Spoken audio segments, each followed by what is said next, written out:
A very good morning, student. So, again we continue our chapter number 15, that is our environment. In previous classes, I teach all the topic of this chapter. Only question answers are left. So, in this video, I explain the question answer of this chapter. Okay. So, let's start. Our first question is, what are trophic levels? Give an example of food chain and state the different trophic levels in it.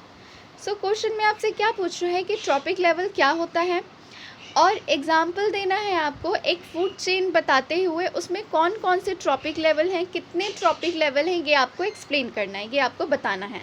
Okay तो चलिए सबसे पहले trophic level क्या होता है.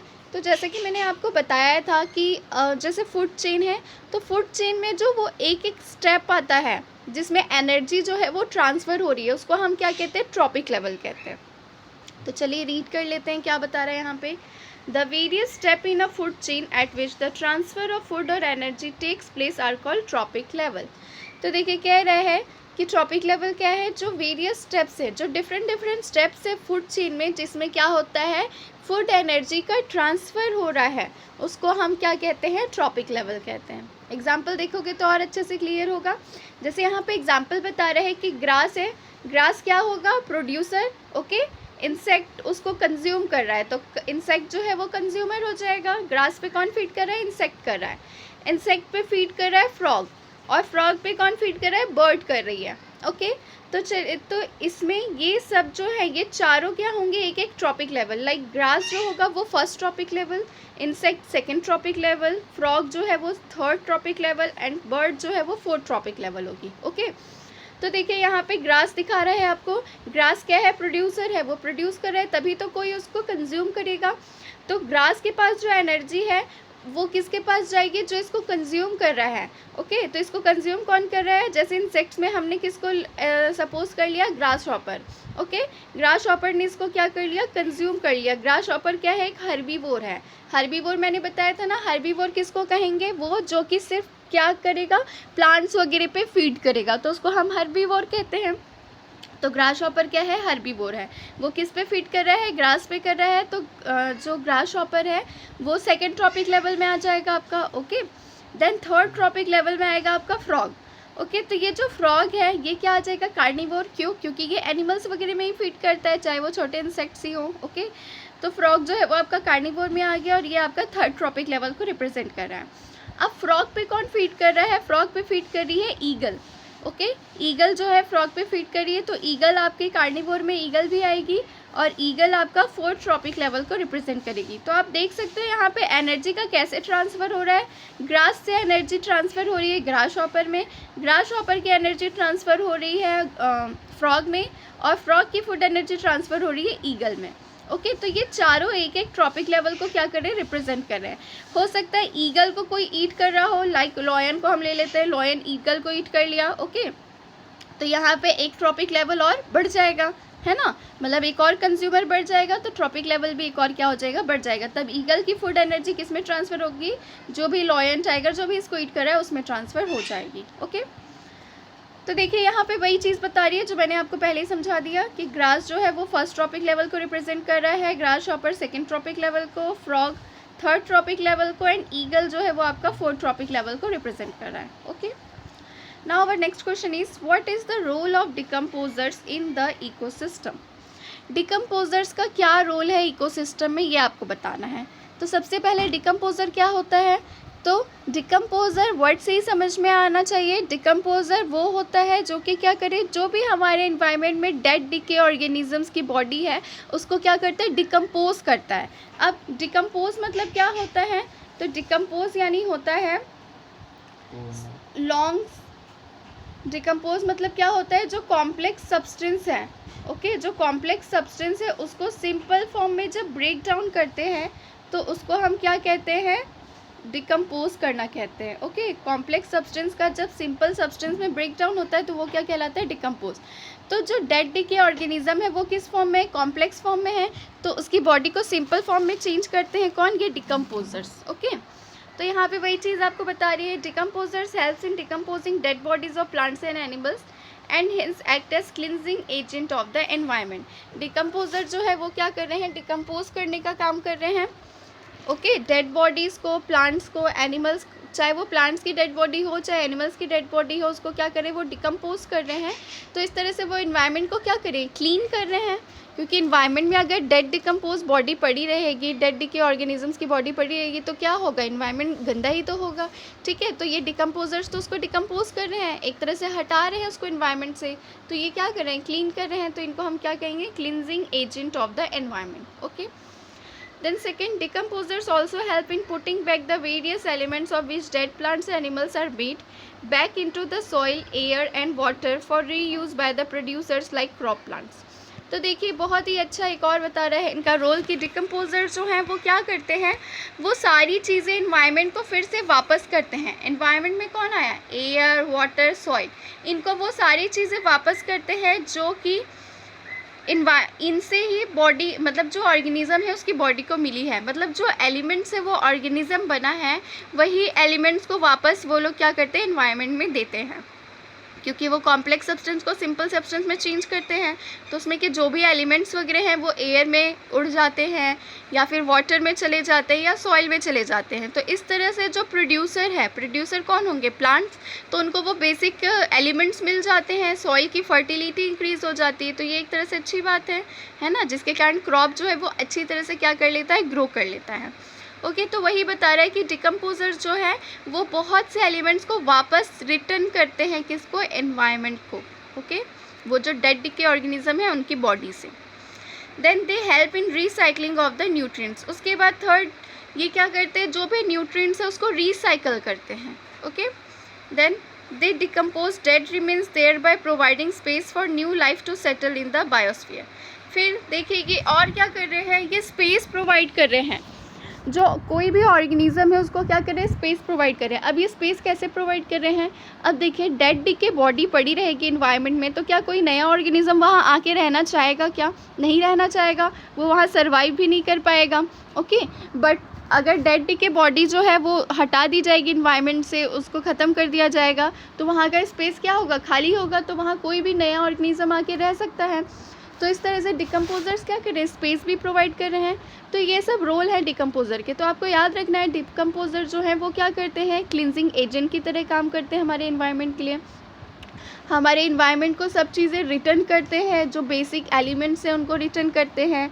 Then ये recycle का भी काम करते हैं। और फोर्थ, ये क्या कर रहे हैं, स्पेस प्रोवाइड कर रहे हैं। ओके, जगह दे रहे हैं कि हाँ यहाँ पे और कोई रह सकता है, सर्वाइव कर सकता है। ओके, तो ये थे डिकम्पोजर्स के role. Then the third question is, what are some substances biodegradable? Why are some substances biodegradable and some non-biodegradable? तो देखिए आपसे क्वेश्चन पूछ रहा है कि कुछ सब्सटेंसेस जो है वो बायोडिग्रेडेबल होते हैं और कुछ नहीं होते हैं, क्यों?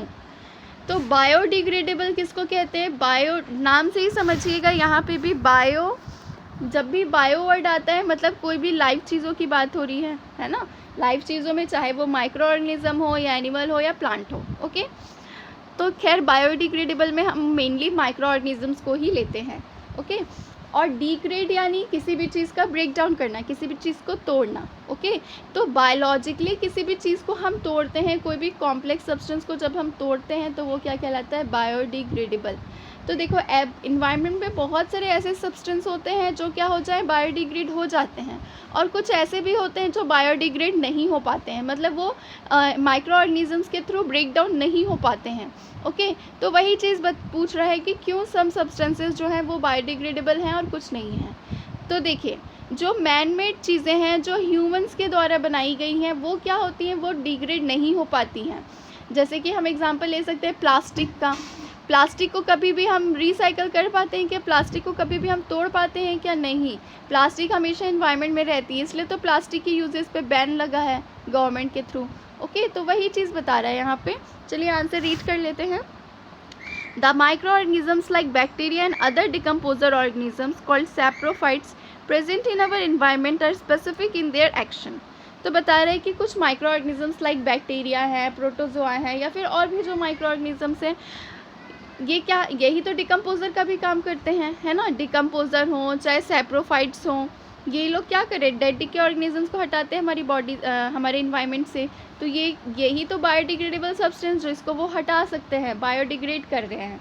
ओके, तो ये वही बता रहे हैं यहाँ पे कि ये जो माइक्रो ऑर्गेनिजम्स है वो क्या करते हैं, इन्वायरमेंट से जो अनवांटेड चीज़ें हैं, जो डेड के बॉडीज़ हैं, उनको क्या कर रहे हैं, बायोडिग्रेड कर दे रहे हैं. Okay, then they break down the materials product from the natural materials but do not break down man made material such as plastic. अब वही चीज़ बता रही कि ये जो माइक्रो ऑर्गेनिजम्स हैं ये डेड के ऑर्गेनिजम्स को तो डिग्रेड कर सकते हैं, उनको डिकम्पोज कर सकते हैं, लेकिन जो मैन मेड चीज़ें जो ह्यूमंस ने खुद बनाई हैं उसको ये डिग्रेड नहीं कर सकते हैं, जैसे कि प्लास्टिक हो गया. So it is due to the property of decomposer organisms of being specific in their action that some waste materials are biodegradable whereas other are non-biodegradable. तो वही बता रहे हैं कि ये जो माइक्रो ऑर्गेनिजम्स है उनका कुछ स्पेसिफिक एक्शन है जो वो परफॉर्म करते हैं, तो वो स्पेसिफिक एक्शन वो डेड के बॉडी में ही कर सकते हैं, लेकिन जो मैन मेड चीज़ें हैं उसमें वो नहीं कर सकते हैं उन सब चीज़ों को, वो उन सब चीज़ों को डिग्रेड नहीं कर सकते हैं, और अगर वो करना भी चाहें तो इससे उनको हार्म होगा, वो खुद ही सर्वाइव नहीं कर पाएंगे. ओके, तो वही चीज़ यहाँ पे बता रहे हैं कि इसीलिए कुछ चीज़ें जो होती है वो बायोडिग्रेडेबल होती हैं, लाइक प्लांट्स हैं, एनिमल्स हैं, उनकी जो डेड के बॉडी है वो बायोडिग्रेडेबल है, लेकिन जो ह्यूमंस के द्वारा बनाई गई हैं जैसे प्लास्टिक को ही ले रहे हैं, है ना, तो ये बायोडिग्रेडेबल नहीं है क्योंकि माइक्रो ऑर्गेनिज्म इसको ब्रेक डाउन नहीं कर सकता है. Okay, then your next question is give any 2 ways in which non biodegradable substance would affect the environment. कोई 2 वेज बताने हैं जिसमें जो नॉन बायोडिग्रेडेबल सब्सटेंस है वो इन्वायरमेंट को अफेक्ट कर रहे हैं. तो ये इन्वायरमेंट को कैसे अफेक्ट करते हैं, ये एयर, वाटर, सॉइल, इनको क्या कर रहे हैं, पोल्यूट कर रहे हैं. लाइक प्लास्टिक को ही एग्जांपल ले लीजिए, प्लास्टिक क्या कर रहा है, प्लास्टिक कभी डिग्रेड तो हो नहीं पाता है ना, तो ये क्या कर रहा है, एनवायरनमेंट को पोल्यूट करने का. अगर हम इसको जलाते भी हैं प्लास्टिक को तो भी वो पूरा जलता नहीं, लेकिन उसका स्मोक पूरे एयर को पोल्यूट करता है. सॉइल में दबा देंगे तो सॉइल की फर्टिलिटी डिक्रीज़ होती है, वाटर में डाल देंगे तो वाटर पोल्यूशन होता है. Okay, they may cause biomagnification in the food chain and and up in humans. उसके बाद फिर ये क्या करते हैं, ये बायोमैग्निफिकेशन कॉज कर रहे हैं, और ये कब ख़त्म होता है, ह्यूमंस में आके ख़त्म हो जाता है. तो बायोमैग्निफिकेशन मैंने बताया था ना, जैसे कि वाटर है, वाटर में कोई भी केमिकल डाले, लाइक डीडीटी का एग्जांपल ले लेते हैं, ठीक है ना. डीडीटी आपको पता होगा, जो फार्मर्स हैं उन लोग यूज़ करते हैं. तो ये डीडीटी को वाटर में डाले वाटर को क्लीन करने के लिए, आखिर बना तो केमिकल से ही है. अब डीडीटी वाटर में मिल गया तो वाटर में जो फाइटोप्लैंक्टन्स थे, फाइटोप्लैंक्टन्स मैंने बताया है ना, जो स्मॉल माइक्रोस्कोपिक प्लांट्स होते हैं वाटर में उसको हम फाइटोप्लैंक्टन कहते हैं, ठीक है. तो वाटर में जो फाइटोप्लैंक्टन थे उन्होंने उस वाटर को कंज्यूम किया, है ना, वाटर में जो भी सब्सटेंस प्रेजेंट थे उसी चीज़ को तो खा पी के ये जिंदा है. तो फाइटोप्लैंक्टन ने उसको खाया, तो इनके में समझिए बहुत ही कम अमाउंट में वो डीडीटी गया. लाइक हम ले लेते हैं 0.001. ओके, ऐसे बस सपोज कर रहे हैं. ओके, तो 0.001 माइक्रो में हम ले रहे हैं कि क्या हुआ, फाइटोप्लैंक्टन ने वो डीडीटी कंज्यूम कर लिया. फिर फाइटोप्लैंक्टन के बाद किसने कंज्यूम किया, जूप्लैंक्टन ने. ओके, जूप्लैंक्टन ने कंज्यूम किया, इसने समझिए 0.02 माइक्रो मिलीमीटर जो भी है उसने क्या कर लिया, कंज्यूम कर लिया. उसके बाद जूप्लैंक्टन के बाद उसको किसने, स्मॉल फिशेस ने, जिसने जूप्लैंक्टन को कंज्यूम किया तो उसके बॉडी में भी गई, ठीक है. तो स्मॉल फिशेस की बॉडी में थोड़ा सा बढ़ा लेते हैं 0.03, इस तरह से बढ़ा के हम सपोज कर रहे हैं. ओके, मैं एकदम एग्जैक्ट आपको क्वांटिटी नहीं बता रही हूँ. स्मॉल फिश को लार्ज फिश ने कंज्यूम की तो लार्ज फिश के अंदर वो ज़्यादा अमाउंट में और पड़ा, है ना. तो ये डीडीटी का अमाउंट देख रहे हैं कि किस तरह से ये अमाउंट बढ़ता जा रहा है. और लार्ज फिश को अब ह्यूमन ने कंज्यूम किया तो उसके बॉडी में और भी ज़्यादा अमाउंट में वो जाएगा. तो वही चीज़ बता रहे हैं कि ये जो नॉन बायोडिग्रेडेबल सब्सटेंस है जो कभी डिग्रेड नहीं हो सकते, ये धीरे धीरे करके क्या होते हैं, बॉडी में एक्यूमुलेट होने लगते हैं. इसी को बायोमैग्निफिकेशन कह रहे हैं.